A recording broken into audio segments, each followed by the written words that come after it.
Bonjour à tous et bienvenue dans cette nouvelle facecam que je vous enregistre toujours avec la même méthode. Bon, il y a un petit décalage son image, je suis peut-être réglé, je sais pas, on verra, bref, peu importe. L'important c'est que vous entendiez correctement. Le plus important sur YouTube, c'est toujours le son plus que l'image. Et on se retrouve aujourd'hui, vous vous dites, mais qu'est-ce qu'il a écrit? Qu'est-ce qu'il y a dans ce calepin? Qu'est-ce qu'il y a dans ce merveilleux bouquin? Il y a tout simplement le planning de la rentrée, c'est le sujet de cette vidéo. Nous allons parler un peu organisation, famille nombreuse, comment on va s'organiser pour la rentrée et tout ça. Le roi qui m'envoie une connerie. Oui, parce que on a commencé ce rythme en janvier, du coup, avec tous les enfants, l'école, machin et tout ça. Et on a pris un peu, voilà, on s'est organisé un peu rapidement et tout ça pour ces 6 mois. Et ça s'est plutôt bien passé, hein. Mais on veut qu'à la rentrée, en septembre, on ait vraiment des règles et une organisation. Alors les gens vont dire, oui, mais trop d'organisation tue l'organisation, ça donne une routine et tout ça. Mais quand on est 7 à la maison, la routine est parfois quand même relativement nécessaire. Et du coup, avec Laura, on a un peu planifié comment les jours vont se passer à partir de la rentrée. Ça nous permet à nous de s'organiser, de pas avoir trop d'imprévus, tout ça, parce que c'est des imprévus qui prennent du temps et tout, et ça peut chambouler un petit peu tout ce qu'on a planifié. Donc on a déjà en fait un tableau dans la cuisine où on a noté un petit peu les règles de vie commune à la maison, que je vais vous lire en premier, et après un petit peu comment ça va se passer à la rentrée. Donc c'est très complémentaire les deux. J'ai trouvé intéressant de l'aborder avec vous. Donc, comme vous le savez, nous sommes 7 à la maison, donc Laura, moi-même, en adulte, et ensuite il y a Malone, 15 ans, Libby, 12 ans, Léo, 9 ans, Théo, 8 ans, Chloé, 6 ans, etc. Donc on a un large écart entre les enfants, entre la plus petite et le plus grand, mais les règles de toute façon sont un peu communes à tout le monde, et je trouve qu'elles sont bien nécessaires. Donc, les règles qu'on a affichées sur le tableau de la cuisine il y a plusieurs mois, c'est des règles basiques de vie ensemble en fait. C'est juste qu'on puisse vivre correctement ensemble sans trop de bordel et qu'il n'y ait pas d'animosité de dire oh, lui il a pas fait ça, lui il a fait ça, etc. etc. Donc au niveau des règles, première règle, je mets les rouleaux de papier cul à la poubelle. Quand tu termines un rouleau de papier toilette, déjà t'en remets, s'il n'y en a plus dans la toilette, tu vas chercher dans la réserve et tu mets le rouleau vide au compost. Maintenant c'est plus à la poubelle parce que le compost il accepte les rouleaux de papier toilette. Tu jettes. Tu laisses pas comme ça à côté et puis après t'accumules et t'en as 3-4 d'avance. C'est une règle qui est très difficile à faire respecter visiblement, parce qu'à chaque fois on est obligé de râler et de dire putain on vous le dit. Ensuite je fais mon lit tous les matins. Voilà, tous les matins quand tu te lèves tu refais ton lit. Alors on demande pas à ce que ça soit bordé à la militaire, au carré et tout ça, mais au moins un minimum quand tu remets la couette, l'oreiller et tout ça pour que ça soit quand même un minimum rangé. Je monte mon pyjama dans ma chambre, donc une fois que je me suis habillé, le pyjama je le laisse pas traîner sur la table de la salle à manger, je le monte dans la chambre et je le mets sous l'oreiller ou dans la chambre, peu importe. J'ouvre les volets de la chambre, donc le matin quand on se lève, que ce soit des jours d'école ou des jours sans école, puisqu'on a divisé les deux au niveau des plannings et tout ça, tu ouvres les volets quoi. Voilà, que la chambre ne reste pas dans le noir toute la journée. Je ne descends pas de jouets, il y a une salle de jeu pour ça. Alors, ça peut faire rager beaucoup de gens. Beaucoup qui ne comprennent pas, mais c'est vrai que les enfants ont la chance d'avoir une salle de jeu et des chambres. Donc on demande à ce que les jouets restent dans la salle de jeu ou dans les chambres. Si t'as envie de jouer aux voitures, aux Lego et tout, tu vas pas me descendre le bac à Lego pour jouer en bas. Tu peux jouer dans la salle de jeu. Je veux dire, la salle de jeu elle est pas isolée, il y a des fenêtres, il y a de la lumière. Enfin c'est pas comme si en fait c'était juste un résidu, tu vois, un KGB ou quelque chose. Non, c'est quand même une belle salle de jeu et tout. Donc on demande à ce que... Alors, ça arrive toujours qu'ils descendent des jouets, voilà, parce qu'ils jouent aux policiers, aux voleurs. Donc du coup ils jouent dehors, etc. Ou ils amènent des jouets dehors, mais après ils les rangent.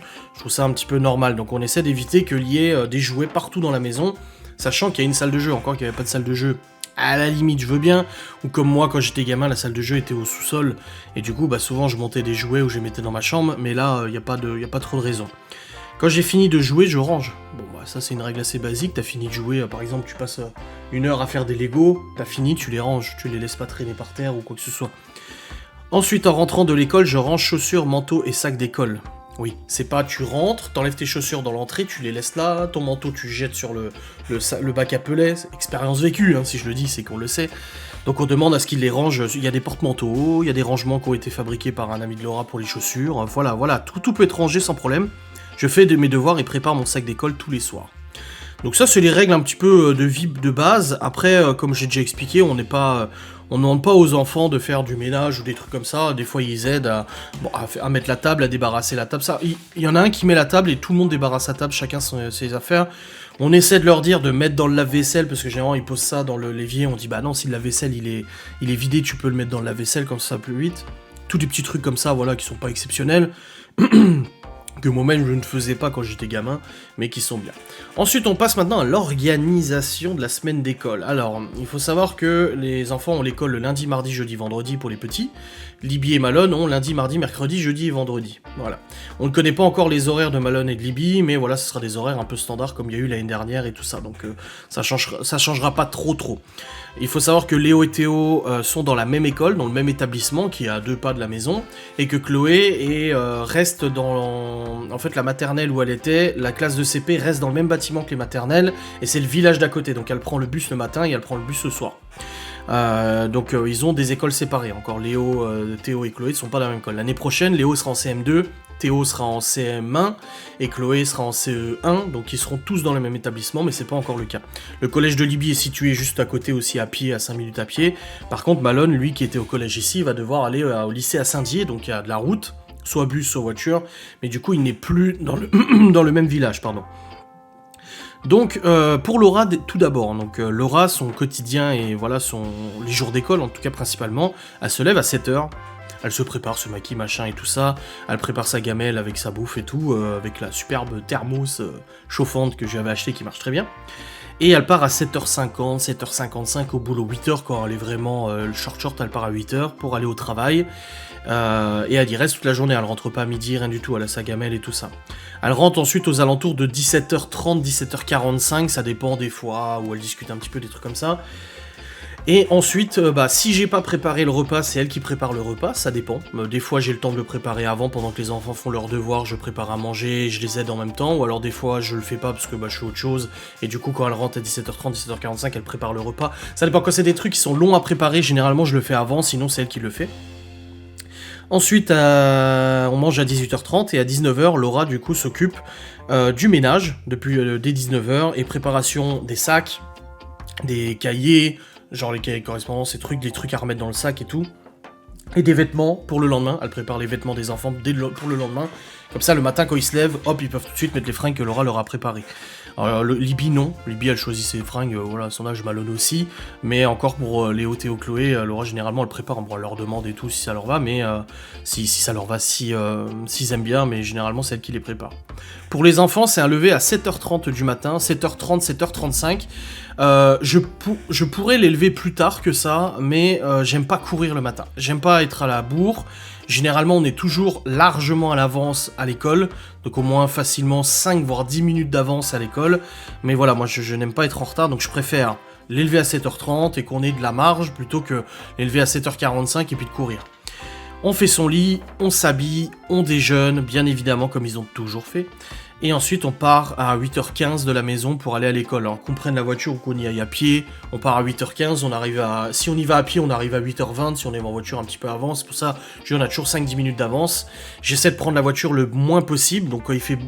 Si je prends la voiture, c'est que soit il fait vraiment très froid, cet hiver on a eu du -5, -6, -7, ou alors qu'il fasse de la pluie, il pleut des cordes et tout forcément. Voilà, c'est les deux seuls moments où je prendrai la voiture, même il y a des fois je la prends quand même parce que j'ai la flemme, ça arrive. Mais j'essaie de prendre au minimum la voiture parce que moi du coup ça me fait marcher, gros comme je suis.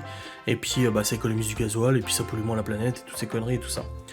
Ensuite, le retour des enfants se fait à 16h30. Donc ils quittent l'école à 16h, entre 16h et 16h30, mais Chloé elle arrive à 16h30, les garçons c'est plus 16h, 16h10, parce que Chloé arrive avec le bus et son école elle sort un petit peu après. Sauf pour Léo et Théo qui ont... Alors ils ont commencé, moi au début je voulais pas trop, c'est les activités après. Alors c'est pas du périscolaire, c'est des activités en lien avec la mairie. Ça en fait, il y a une salle ici, le centre socio-culturel, où en fait les enfants ils y vont. Pendant de 16h à 17h, ils font les devoirs avec... ils sont un tout petit groupe, ils sont quelques-uns, ils sont pas 30 comme au périscolaire, parce que j'ai déjà mis les enfants au périscolaire, et généralement ils sont 10, 20, voire 30. Moi j'ai la Maison Blanche périscolaire, ils étaient énormément.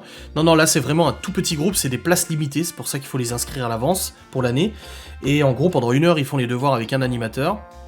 une animatrice, et c'est vraiment, ils font les devoirs, ils les font vraiment, même si on surveille toujours après, et puis de toute façon quand on va chercher les enfants, l'animateur nous le dit, il dit oui c'est bon, les devoirs sont faits, ou ça il a eu du mal, ou machin et tout, c'est vraiment bien, parce que c'est un tout petit comité, et après de 17h à 18h, ils font des activités pédagogiques, de la fabrication, des créations de trucs, ils ont fait un hôtel à insectes, ils découvrent des machins, les planètes, les fusées, les trucs et tout, c'est des trucs vachement sympas au niveau culture générale et tout, c'est vraiment bien.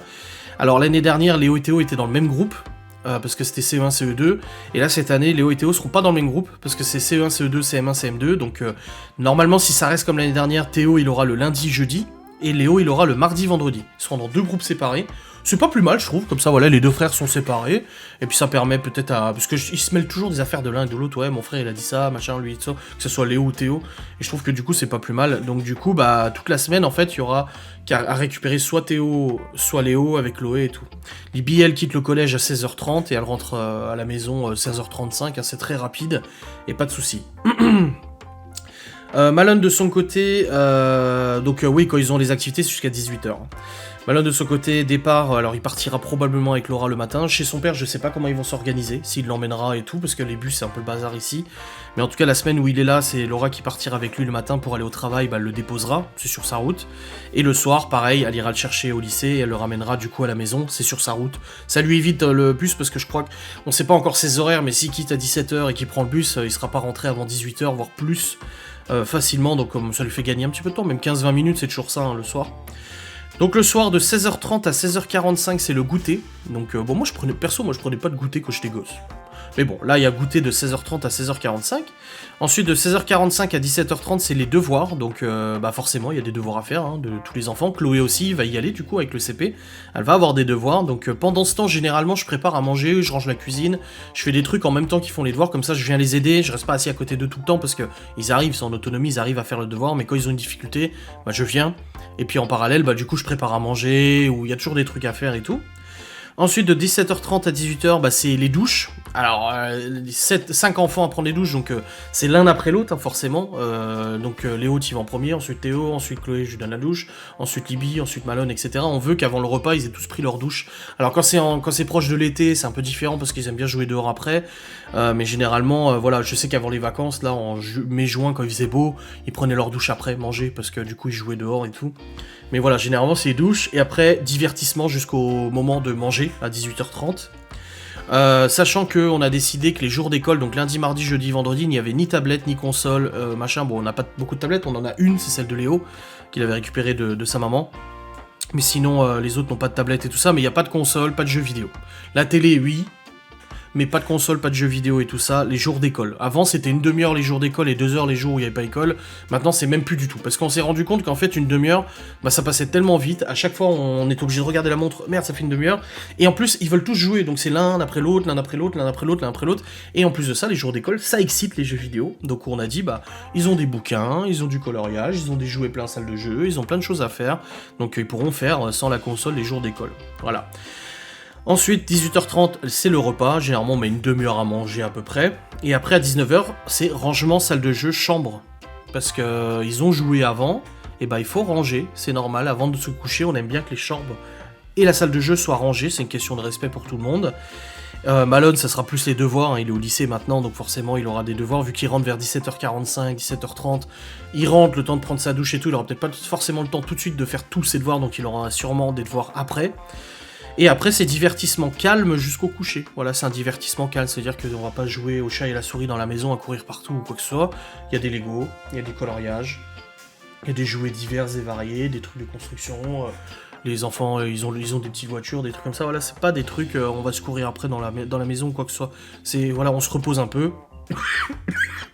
Ensuite, vers 20h, Théo et Chloé vont au lit. Ils lisent un livre et tout ça, ils vont au lit. Ensuite, 20h30, Léo il suit, il va au lit. Donc il est un petit peu plus tard parce qu'il est un petit peu plus grand. Et Théo, pareil, l'année prochaine, il aura un petit peu plus tard et tout. Et 21h pour Libby. Et 21h45 pour Malone. Tout le monde se couche, maximum 21h45, voilà, pour l'organisation des jours d'école pour les enfants. Donc c'est une organisation qu'on estime correcte, qui est facile à respecter tout de même. Si on s'y tient, ça devrait jouer correct. De toute façon, ça devrait le faire. Ça permet d'avoir du divertissement, parce qu'il rentre à 16h30 de l'école, donc ça va. C'est vrai que si je l'ai laissé jusqu'au péri jusqu'à 18h30, là, ça serait un peu short, mais là, non, ça va. Donc ça va très bien. Ensuite, hors les jours d'école, le lever, le matin, on fait son lit, les règles normales. On fait les devoirs, mercredi, samedi, dimanche, normal.